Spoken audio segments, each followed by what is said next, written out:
الذين اصطفى.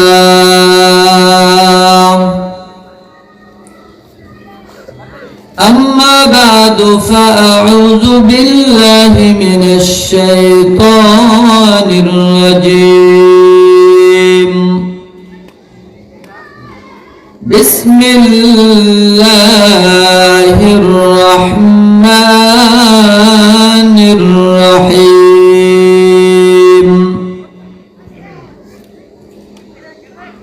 إنا أردنا الأمانة على السماوات والأرض والجبال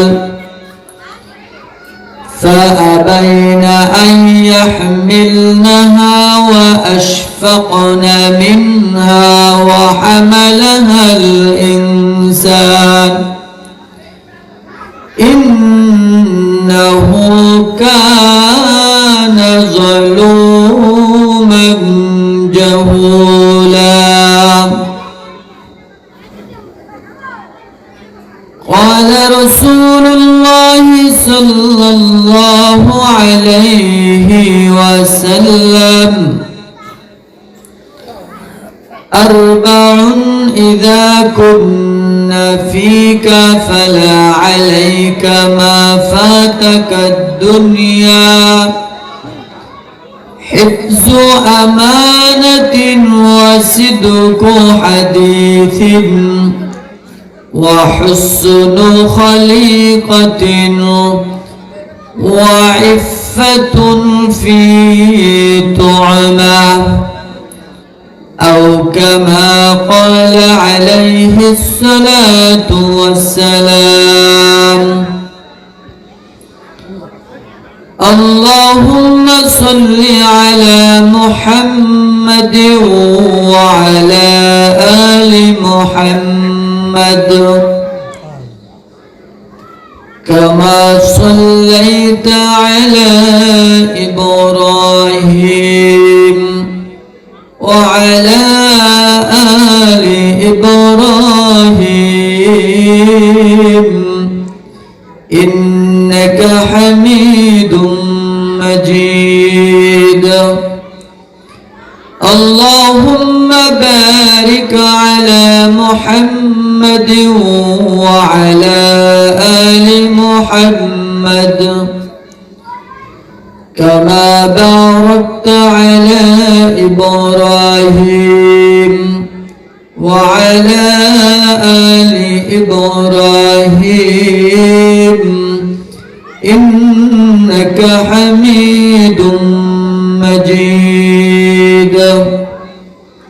زبان كله بولن بلغ العلا بكماله كشف الدجى بجماله حسنت جميع خصاله صلوا عليه وآله.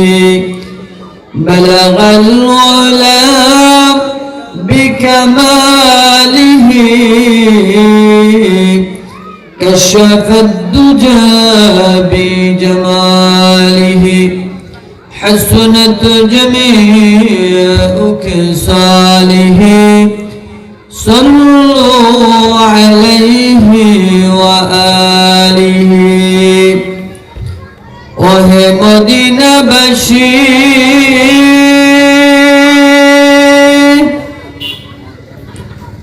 ধন্য তোমাদের এ জীবন, তোদের মাঝে শুয়ে আছেন দুজাহানের মহাজন। বলগল উলা বিকমালিহি كشف الدجى بجماله حسنت جميع خصاله صلوا عليه وآله. কোথা হতে আগমন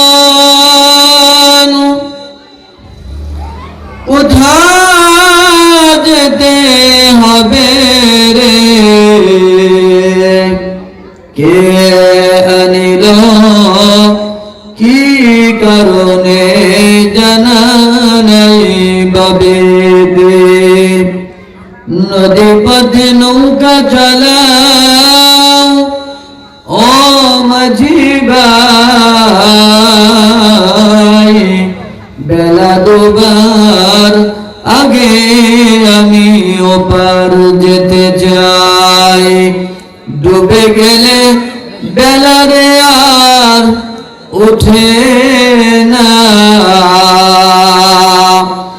ভেঙে গেলে মেলারে আর জমে না লা ইলাহা ইল্লাল্লাহ লা ইলাহা ইল্লাল্লাহ লা ইলাহা ইল্লাল্লাহ সবাই জবান খুলে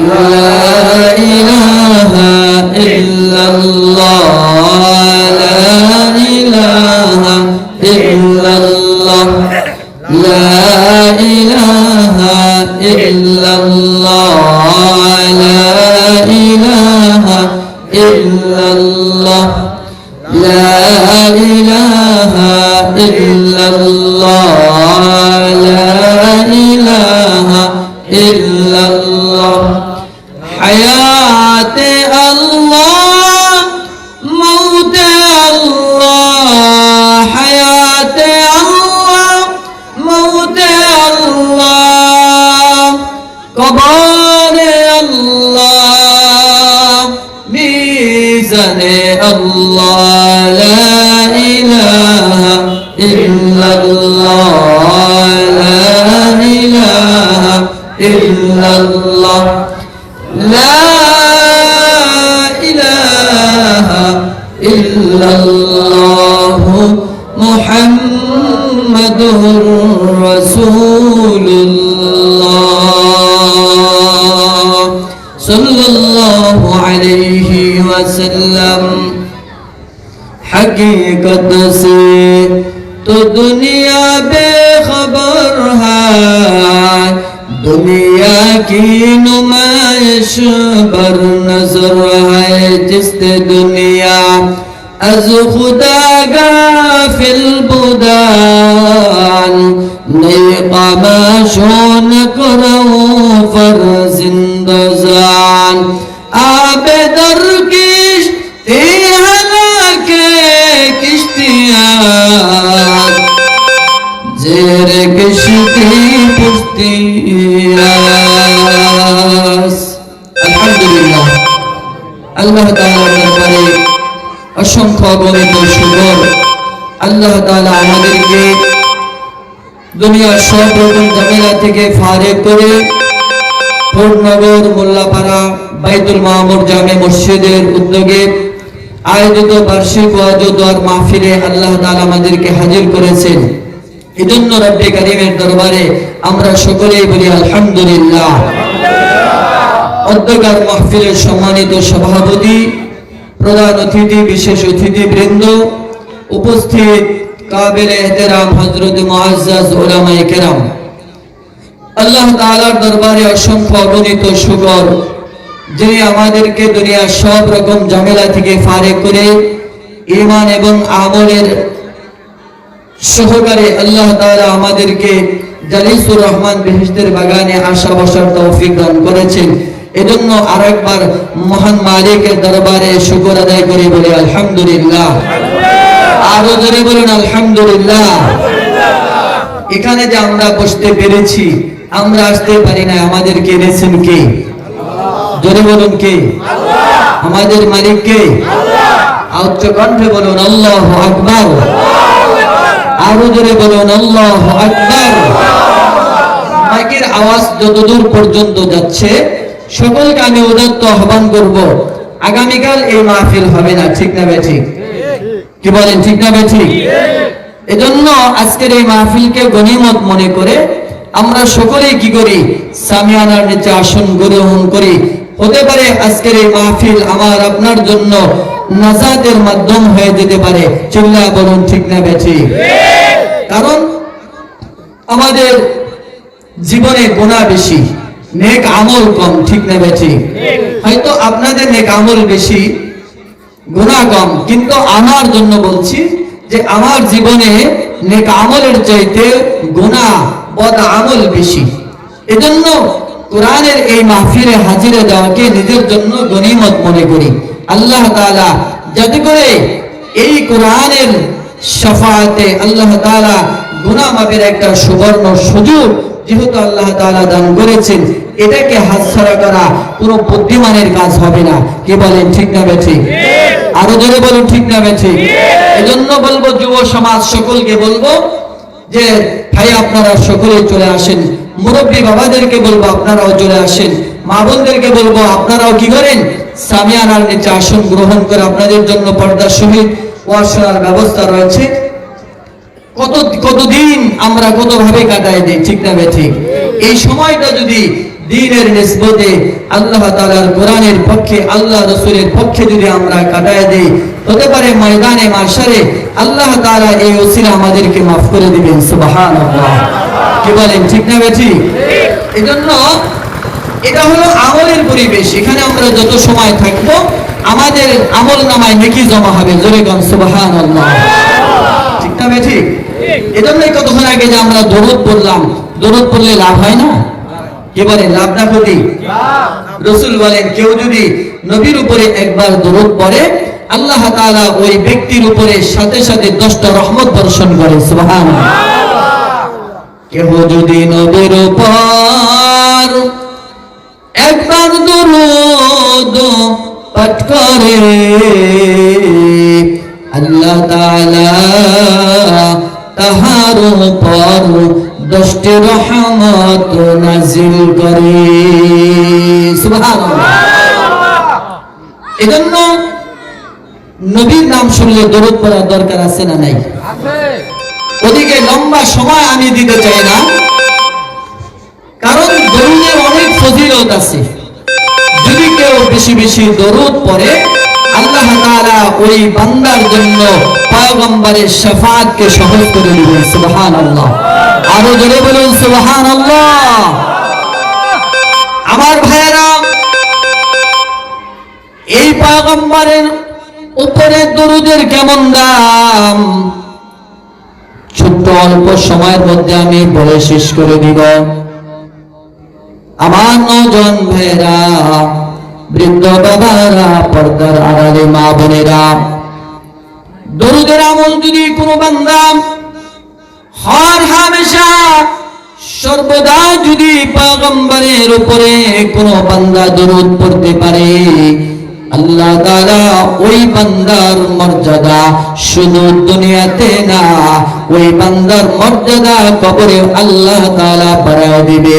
ময়দানে মাশারে আল্লাহর পয়গম্বর ওই বান্দার জন্য শাফাতের দ্বার খুলে বান্দাকে জান্নাতে ঢুকায় দিবে। বলুন সুবহানাল্লাহ। শাইখ শিবলি রহমাতুল্লাহি আলাইহি তিনি হজ্জে বাইতুল্লাহ আল্লাহর ঘর তাওয়াফ করার জন্য যখন গেলেন, সব হাজিরা আল্লাহুম্মা লাব্বাইক লা শারীকা লাক লাব্বাইক এই তালবিয়া যখন বলতেছে সব বান্দাগুলো, কিন্তু একজন বান্দা শাইখ শিবলি রহমাতুল্লাহি আলাইহি তিনি এই তালবিয়া পড়া বাদ দিয়ে শুধু তার জবানে সাল্লাল্লাহু আলাইহি ওয়াসাল্লাম পয়গম্বরের উপরে দরুদ তিনি পড়ে। শুধু দরুদ আর দরুদ, আল্লাহ নবীর উপরে সেই বান্দা দরুদ পড়ে। যখন তাকে জিজ্ঞাসা করা হলো, আল্লাহর গোলাম তুমি তালবিয়া ছেড়ে কেন রাসূলের উপরে এত দরুদ পড়ো, তালবিয়া কেন তুমি ছেড়ে দিলা? এবার শাইখ শিবলি রহমাতুল্লাহ আলাইহি বলেন, এই দরুদের যেই মর্যাদা, দরুদের যেই দাম আমি শিবলি রহমাতুল্লাহি আলাইহি প্রত্যক্ষ করেছি। তখন আল্লামা শিবলি, শেখ শিবলি রহমাতুল্লাহি আলাইহি তিনি লম্বা ঘটনা বর্ণনা করলেন। জোরে জোরে বলুন সুবহানাল্লাহ। শেখ শিবলি ঘটনা বর্ণনা করেন, বলেন আমি এবং আমার বাবা হজ্জে বাইতুল্লাহর সফরে ছিলাম। এই বাইতুল্লাহর সফরে যখন বাপ বেটা দুজন রওনা হয়ে গেছি, আমার ভাইয়েরা অনেক দূর যখন পথ আমরা অতিক্রম করে চলে গেছি, পথের মধ্যে আমার আব্বার ইন্তেকাল হয়ে গেল। মরুভূমির রাস্তা, যাওয়ার কোনো ব্যবস্থা নাই। আমি শিবলি বাবার লাশ নিয়ে চিন্তায় পড়ে গেলাম। এখানে জনমানবহীন এলাকায় কেউ নাই। আমার এই বাবার লাশকে কোন জায়গায় নিয়ে যায়, কেমনে দাফন করব? আমার ভাইয়েরা, শেখ শিবলি রহমাতুল্লাহি আলাইহি ঘটনা বর্ণনা করেন।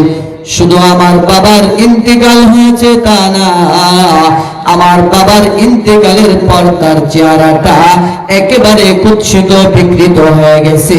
জোরে জোরে বলুন নাউজুবিল্লাহ। আমার বাবার চেহারাটা একেবারে কুৎসিত হয়ে গেছে, কালো হয়ে গেছে।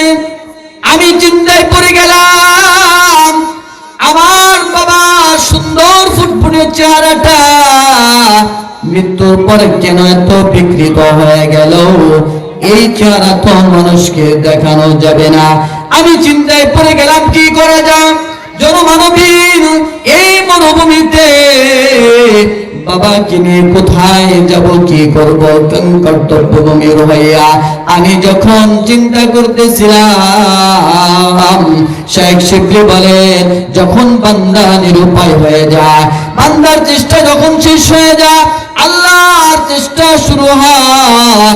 যখন বান্দা চেষ্টা করতে করতে এক পর্যায়ে যখন গাবড়ে যায়, পেরেশান হয়ে যায়, তখন যদি বান্দা নৈরাশ না হয়ে আল্লাহর উপরে সবর করতে পারে, আল্লাহ তাআলা ওই বান্দার জন্য আসমান থেকে সাহায্য পাঠায় দেয়। সুবহানাল্লাহ, আরো জোরে বলুন সুবহানাল্লাহ। আমার ভাইরা, এজন্য কোন ক্ষেত্রে আল্লাহর উপরে ভরসা ছেড়ে দেওয়া যাবে না। চিল্লা বলুন ঠিক না বেঠি? যদি কোনো বান্দা আল্লাহর উপরে ভরসা করতে পারে, আল্লাহ তাআলা ওই বান্দার পক্ষে হয়ে যায়। যদি আল্লাহর সাহায্য বান্দার পক্ষে হয়ে যায়, দুনিয়ার কেউ নাই ওই বান্দাকে ক্ষতি করার জন্য। জোরে জোরে বলুন আল্লাহু আকবার, আর জোরে বলুন আল্লাহু আকবার। শেখ শিবলি রাহমাতুল্লাহি আলাইহি বলেন, আমি কিংকর্তব্যবিমূঢ় হইয়া যখন চিন্তা করতে করতে এক পর্যায়ে আমার চোখে ঘুমের ভাব চলে আসলো। আমি তন্দ্রাচ্ছন্ন হয়ে গেলাম, আমি ঘুমিয়ে গেলাম। কিছু সময় পরে দেখি ঘুমের ঘরে একজন আমানতের কেমন হেফাজতকারী ছিল, হযরতে ওমর রাদিয়াল্লাহু তাআলা আনহু। তিনি অর্ধজাহানের খলিফা। অর্ধজাহানের খলিফা হওয়ার পর তারপরেও তার জামা নতুন কোন জামা নাই, তার জামার মধ্যে 18টা তালি লাগানো। জোরে জোরে বলুন আল্লাহু আকবার।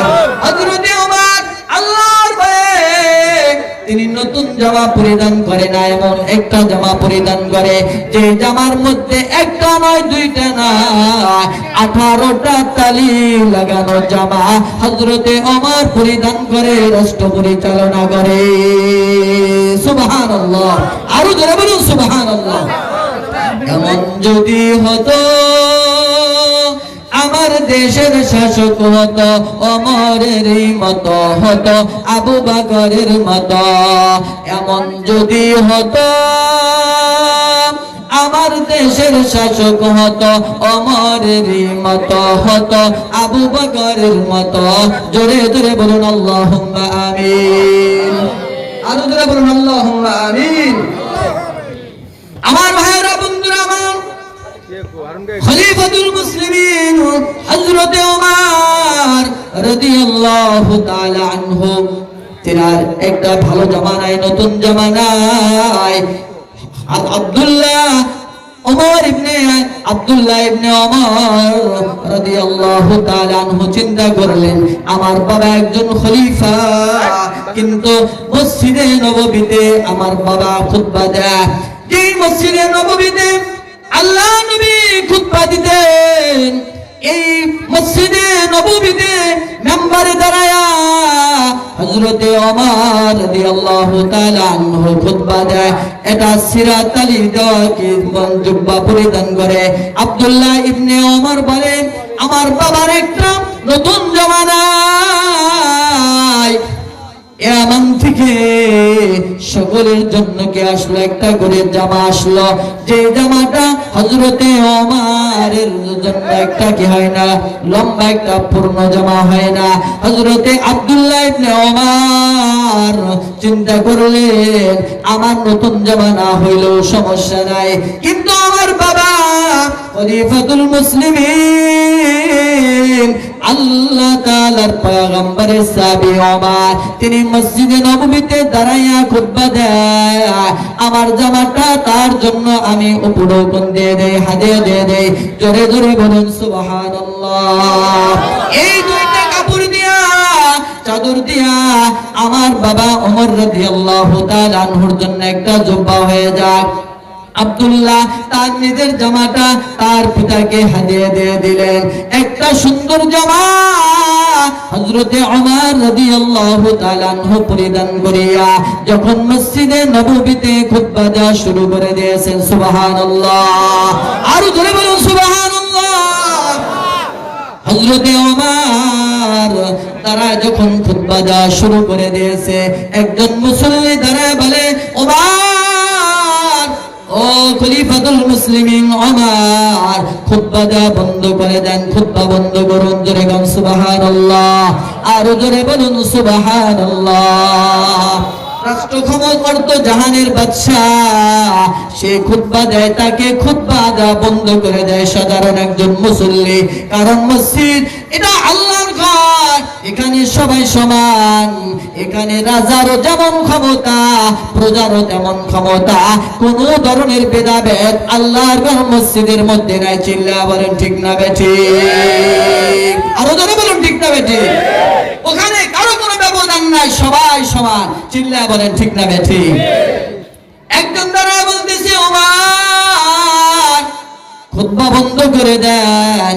এই যুগের কথা না বাবা, ওই যুগে একজন সাধারণ মানুষ খলিফাতুল মুসলিমিনকে খুতবা বন্ধ করায় দেয়। এই যুগে যদি রাষ্ট্রপ্রধানকে খুতবা বন্ধ করে দিবে তো দূরের কথা, তার বক্তব্য বন্ধ করে দিবে তো দূরের কথা, যদি তার বিরুদ্ধে সামান্যতম ইশারা ইঙ্গিতেও কথা বলে, তার জায়গা সুন্দর জায়গায় হয় না, বাড়িতে ঘুমাইতে পারে না, 14 শিখে তার স্থান হয়। চিল্লা বলুন ঠিক না বেঠিক? আরো জোরে বলুন ঠিক না বেঠিক? দেখেছেন বিগত 17 বছর এই বাংলার জমিনটা একটা জিন্দা জেলখানায় পরিণত হয়েছিল। চিল্লা বলেন ঠিক না বেঠিক?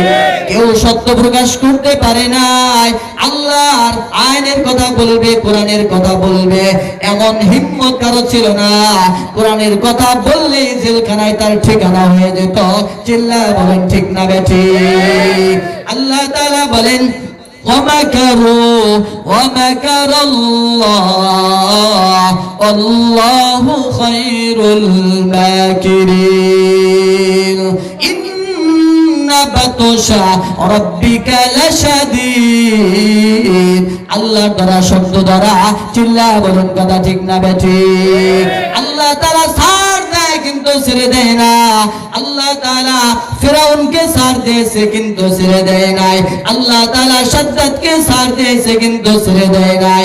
আল্লাহ তাআলা নমরুদকে ছাড় দিয়েছিল কিন্তু ছেড়ে দেয় নাই। চিল্লা বলুন কথা ঠিক না বেঠিক? কিন্তু তারা এই ইতিহাস ভুলে গিয়েছে, যার কারণে তাদের এত শোচনীয়, এত অধঃপতন, এত লাঞ্ছিত হয়েছে। পৃথিবীর ইতিহাসে এমন লাঞ্ছিত, এমন অপমান কোন রাষ্ট্রপ্রধান সহ পুরা সংসদ এরকম লাঞ্ছিত হয়েছে কোন ইতিহাস খুঁজে পাবেন না। চিল্লায় বলেন ঠিক না বেঠিক? আরো জোরে বলুন ঠিক না বেঠিক? আমার ভাইয়েরা, বন্ধুরা আমার, খলিফাতুল মুসলিমিন হযরতে ওমর রাদিয়াল্লাহু তাআলা আনহু খুতবা বন্ধ করে দিয়েছেন। এবার আল্লাহর বান্দা দাঁড়ায় বলে, খলিফাতুল মুসলিমিন ওমর, আপনিও একটা মানে চাদর হাতে পেয়েছেন, আমিও একটা পেয়েছি। আপনার গায়ে যে জুব্বা দেখা যায়, এই জুব্বাটা সেই চাদরের বানানো মনে হয়, কিন্তু প্রশ্ন হলো আমি যে চাদরটা পেয়েছি এটা দিয়ে পূর্ণ জুব্বা হয় না। সুবহানাল্লাহ। আমিও একটা চাদর পেয়েছি, আপনিও একটা চাদর পেয়েছেন, আমার চাদর দিয়ে পূর্ণ একটা জুব্বা হলো না, কিন্তু আপনার গায়ের মধ্যে পূর্ণ একটা জুব্বা দেখতে পাই। আগে জবাব দেন, আপনি রাষ্ট্রপ্রধান হয়ে কি জন্য দুইটা কাপড় নিয়েছেন, চাদর নিয়েছেন? যে পর্যন্ত জবাব দিতে না পারবেন, আপনার খুতবা আমরা পয়গম্বরের মসজিদে নববীতে শুনবো না। জোরে জোরে বলুন আল্লাহু আকবার, আর জোরে বলুন আল্লাহু আকবার। আল্লাহর পয়গম্বরের সাহাবী খলিফাতুল মুসলিমিন ওমর রাদিয়াল্লাহু তাআলা আনহু মসজিদে নববীতে শরীফ মেম্বারে দাঁড়ায় গেছে, কোনো জবাব দিতে পারে না। আল্লাহর নবীর সাহাবী হযরতে ওমর আব্দুল্লাহকে ডেকে বলে, আব্দুল্লাহ কোথায়? আব্দুল্লাহ দাঁড়াও, তোমার বাবা পয়গম্বরের মেম্বারে আসামির কাঠগড়ায় দাঁড়াইছে, তোমার বাবাকে এই মেম্বার থেকে নামানোর ব্যবস্থা করো। সুবহানাল্লাহ, আরো জোরে বলুন সুবহানাল্লাহ। আমার ভাইরা, বন্ধুরা আমার, হযরতে আব্দুল্লাহ দাঁড়ায়া এবার যখন সামনে গেলেন, দাঁড়ায়া বলতেছে, হে মসজিদে নববীর মুসল্লিরা, আমার বাবা খলিফাতুল মুসলিমিন, আমার বাবাকে আপনারা খেয়ানতকারী মনে করবেন না। আমার বাবা একজন ইনসাফকার একজন খলিফা। আমার বাবা দুইটা চাদর তিনি নেন নাই। আমি আব্দুল্লাহ যেমন একটা চাদর পেয়েছি, আমার আব্বা একটা চাদর পেয়েছে, আপনিও একটা চাদর পেয়েছেন, সকলে একটা করে চাদর পেয়েছেন। আমি চিন্তা করেছি আমার বাবা খলিফাতুল মুসলিমিন আল্লাহর নবীর মেম্বারে দাঁড়ায় খুতবা দেয়, তার একটা ভালো জামা নাই, তার একটা নতুন জামা নাই, আঠালো তালিওয়ালা জুব্বা পরিধান করে মেম্বারে খুতবা দেয়। এজন্য আমি আব্দুল্লাহ আমার চাদরটা আমার বাবাকে আমি হাজে দিয়েছি। এই দুইটা চাদর বেলায়া আমার বাবার জন্য পূর্ণ একটা জুব্বা হয়েছে। সুবহানাল্লাহ, আরো জোরে বলুন সুবহানাল্লাহ। আমার ভাইরা, বন্ধুরা আমার, রাষ্ট্রপ্রধানের মধ্যে দেখেন আমানতের কেমন হেফাজত ছিল। এজন্য ওই যুগটাকে বলা হয় সোনালী যুগ, ওই যুগটাকে বলা হয় সোনালী যুগ। চিল্লা বলেন ঠিক না বেঠিক? আরো জোরে বলুন ঠিক না বেঠিক? আমার ভাইরা, এজন্য ওমর রাদিয়াল্লাহু তাআলা আনহুর জামানা কি হইতো, এমন ন্যায় ইনসাফ প্রতিষ্ঠা ছিল যেমন তার জামানায় নয়, ওমর ইবনে আব্দুল আজিজের জামানায় সহ কি হইতো, এক ঘাটে বাঘ এবং বকরি পানি পান করত। আল্লাহু আকবার, আরো জোরে বলুন আল্লাহু আকবার। বাঘ এবং বকরি এক ঘাটে পানি পান করত, এমন যুগ ছিল তাদের যুগে। কথা বলুন ঠিক না বেঠিক? কেন বাঘ বকরির উপরে আক্রমণ করতে পারতো না? কেন? বাঘ চিন্তা করত, আমি যদি অন্যায় ভাবে বকরির উপরে আক্রমণ করি, তাহলে এই খবর যদি ওমর ইবনে আব্দুল আজিজের কাছে চলে যায়, তাহলে তো আমার কি রাখবে না, জান বাকি রাখবে না, আমাকেও হত্যা করে ফেলবে। এজন্য বাঘ অন্যায় ভাবে বকরির উপরে হামলা করতে সাহস পায় নাই। চিল্লা বলুন ঠিক না বেঠিক? আরো জোরে বলুন ঠিক না বেঠিক? কারণ তাদের ইনসাফ এমন মশহুর ছিল যে তাদের ইনসাফের আসরটা আল্লাহ তাআলার শুধু বান্দাদের উপরে পড়েছে তা না, বরঞ্চ হাইওয়ানের উপরেও তাদের ইনসাফের আসর প্রতিষ্ঠিত হয়েছিল। জোরে বলুন আল্লাহু আকবার, আরো জোরে বলুন আল্লাহু আকবার। আমার ভাইয়েরা, বন্ধুরা আমার, এজন্য খলিফাতুল মুসলিমিন অর্ধজাহানের বাদশাহ হযরতে ওমরের খিলাফত জামানা সুদূর ফুরাত নদীর তীরে একবার ভূমিকম্প শুরু হলো। ভূমিকম্পে যখন জমিনটা থরথর করে কাঁপা শুরু হয়েছে, জমিন যখন ধসে পড়া শুরু হয়েছে, হযরতে ওমর রাদিয়াল্লাহু তাআলা আনহু এই জমিনের উপরে তিনি কি করলেন? পা দিয়ে আঘাত করলেন আর মালিককে বললেন, হে আল্লাহর জমিন, কেন তোমার মধ্যে কম্পন শুরু হয়েছে? আমি ওমর তো এই জমিনের মধ্যে জুলুম করি নাই, আমি ওমর এই জমিনের মধ্যে ইনসাফের খেলাফ কোনো আইন প্রতিষ্ঠা করি নাই। ও জমিন, কেন তুমি প্রকম্পিত হচ্ছ? তোমার মধ্যে কেন এত কম্পন শুরু হয়ে গেছে? আল্লাহর বান্দা হযরতে ওমর রাদিয়াল্লাহু তাআলা আনহু সাথে সাথে জমিনের উপরে আঘাত করার সাথে সাথে জমিনের মধ্যে ভূমিকম্প বন্ধ হয়ে গেছে। সুবহানাল্লাহ, আরো জোরে বলুন সুবহান। আমার ভাইরা, বন্ধুরা আমার, এজন্য বলছি থাকার দরকার আছে না নাই? আরো জোরে বলুন, আছে না নাই? আমাদের কাছে ঈমানের আমানত, আল্লাহ তাআলা আমাদেরকে ঈমান দান করেছে। এজন্য এই ঈমানকে কখনো কি করা যাবে না? নষ্ট করা যাবে না। কথার দ্বারা, কাজের দ্বারা এবং এমন কোনো কাজ করা যাবে না যার দ্বারা ঈমান নষ্ট হয়ে যায়, ঈমান ধ্বংস হয়ে যায়। রাজি আছেন কারা কারা? রাজি আছেন না? নারায়ে তাকবীর। আল্লাহ কবুল করে নেন, সকলে বলুন আমিন। মোহতারাম হাজিরিন, 2 নাম্বার পয়গম্বর বলেন ওয়াসিদুকু হাদিসিন, ও বান্দা তোমরা কি করবা? সত্যবাদী হবা। তোমার জবানকে তুমি সত্য বানাইবা, তোমার জবান দিয়ে তুমি মিথ্যা কথা বলবা না।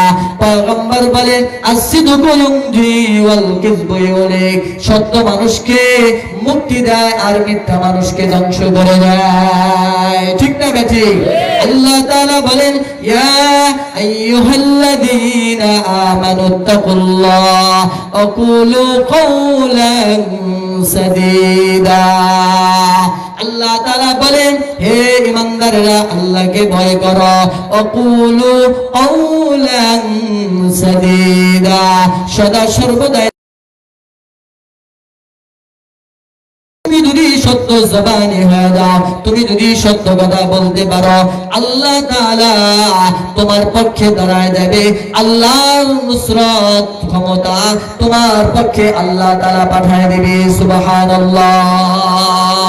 এজন্য সত্য জবানওয়ালা হওয়া লাগবে। কি বলেন, রাজি আছেন না ইনশাআল্লাহ? কি বলেন, রাজি আছেন তো ইনশাআল্লাহ? আল্লাহ তাআলা কবুল মঞ্জুর করে নেন, সকলে বলুন আমিন। মুহতারাম হাজিরিন, বলে এগুলো তখনই সম্ভব যখন আল্লাহ এবং রাসূলের ভালোবাসা এবং তাদের ভয় দিলের মধ্যে লালন করা সম্ভব হবে। কি বলেন, ঠিক না ঠিক? আজকে তো আমরা আল্লাহর মহব্বতও নাই, রাসূলের মহব্বতও নাই। কি বলেন, ঠিক না ঠিক? অথচ এই মদিনাওয়ালার মহব্বত যদি থাকে, তাহলেই আমরা কেবল সুন্নত পালন করতে পারবো, সুন্নত অনুযায়ী জিন্দেগি আমরা চালাইতে পারবো। কথা বলুন, ঠিক না ঠিক? আরো জোরে বলুন, ঠিক না ঠিক?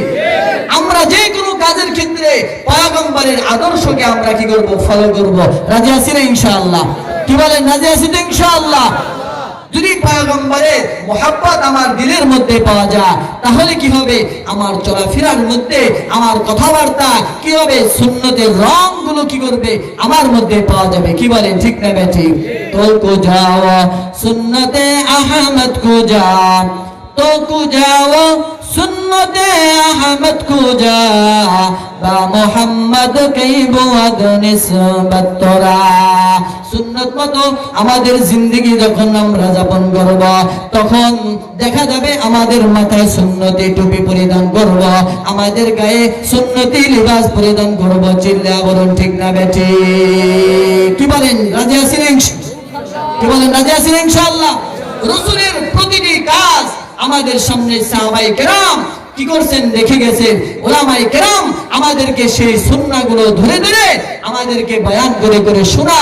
যদি আমরা সেগুলো মানতে পারি, ওইভাবে যদি চলতে পারি, আশা করা যায় পয়গম্বর আমাদেরকে কি করবেন?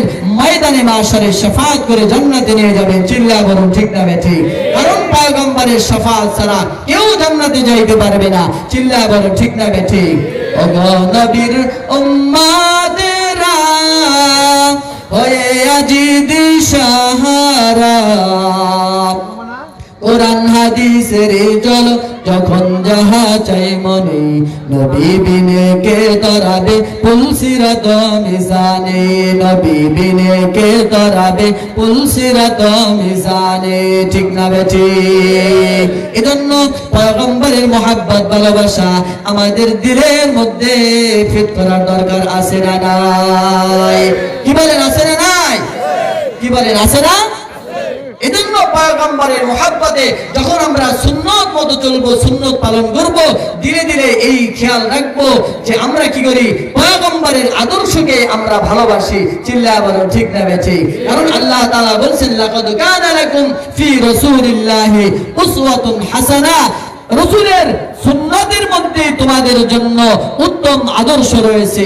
কি বলেন, ঠিক না বেঠিক? আমাদের আইডল, আমাদের আদর্শ হবে পয়গম্বরের আদর্শ। চিল্লায়া বলেন ঠিক না বেঠিক? এজন্য আমরা রাজি আছি না ইনশাআল্লাহ? কি বলেন, আছে না? কারা কারা রাজি? নারায়ে তাকবীর। আল্লাহ তাআলা কবুল করে নেন, সকলে বলুন আমিন। মোহতারাম হাজিরিন, এতক্ষণ পর্যন্ত আমরা যা কিছু আলোচনা করলাম এর সামারা হলো, সার সংক্ষেপ হলো যে আমরা আল্লাহ তাআলার যে আমানত আমাদের কাছে দেওয়া আছে, এই আমানতগুলো যদি আমরা সঠিকভাবে পালন করতে পারি, আল্লাহ তাআলা আমাদেরকে ময়দানে মাশরে রাসূলের শাফাআত নসিব করে দিবেন। আল্লাহ তাআলা আমাদের সকলকে পয়গম্বরের শাফাআতে জান্নাতুল ফিরদাউসের মালিক বানায় দেন। সকলে বলুন আমিন। আর জোরে বলুন আমিন। যা কিছু বললাম আল্লাহ তাআলা, আমি তো আপনাদেরই সন্তান। কি বলেন, ঠিক না ঠিক? বাড়ির মুরগি তো বাড়ির চাইল্ড সব সময় খায়, ঠিক না? আমি কয়েক